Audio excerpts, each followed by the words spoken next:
Promis, nous ne sommes ni aux Antilles, ni au Mexique. Ces palmiers, ces fleurs exotiques et ces cactus ne poussent pas au plus profond de l'Amazonie, mais au nord de la Bretagne. Et pour s'en convaincre, il suffit de regarder la couleur du ciel.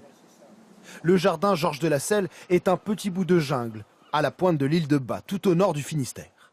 Et sa végétation luxuriante ne date pas d'hier. L'île de Bas avait fait sa fortune au XVIIe, XVIIIe siècle avec les marins au long cours, donc qui partaient en expédition dans les mers du Sud et qui étaient notamment missionnés par le roi de France pour ramener plein de plantes exotiques, notamment au cerf royal de Brest, ramener des plantes et essayer de les acclimater. Ces plantes s'acclimatent si bien qu'en 1897, le Parisien Georges de Lasselle entreprend de transformer les dunes de l'île en jardin colonial.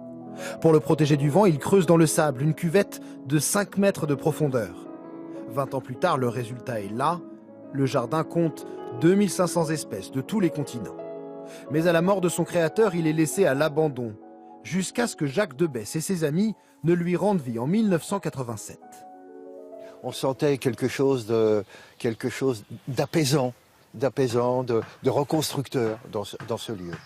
Voilà, c'est ça en fait qui. Et puis on était plus jeunes, c'était une équipe de jeunes copains qui se disaient mais on va construire quelque chose ensemble.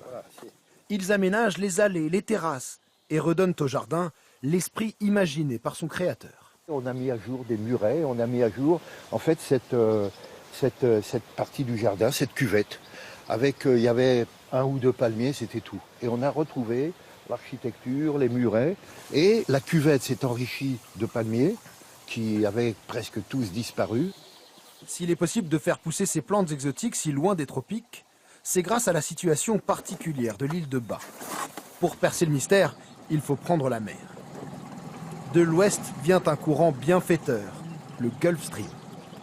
En fait, il y a un courant marin qui arrive de l'Amérique et qui permet d'amener une eau chaude autour de l'île de Bas. Ça permet d'avoir des températures plus tempérées, donc il n'y a pas de gel l'hiver.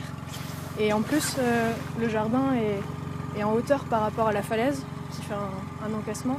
Donc il est protégé des embruns, ce qui permet à des plantes tropicales de pousser ici.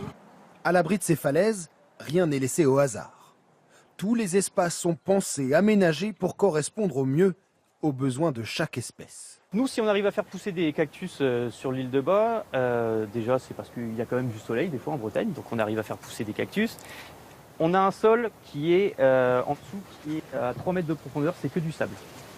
Donc ce qui fait que c'est un sol hyper drainant. Ce qui fait que même s'il pleut, les racines ne seront jamais pleines d'eau. On nous avait tellement dit qu'il ferait froid, pas beau, qu'on est enchanté de la Bretagne. Voilà. On travaille tout à la main, il n'y a pas de machine et tout. Le résultat est quand même extraordinaire. Hein.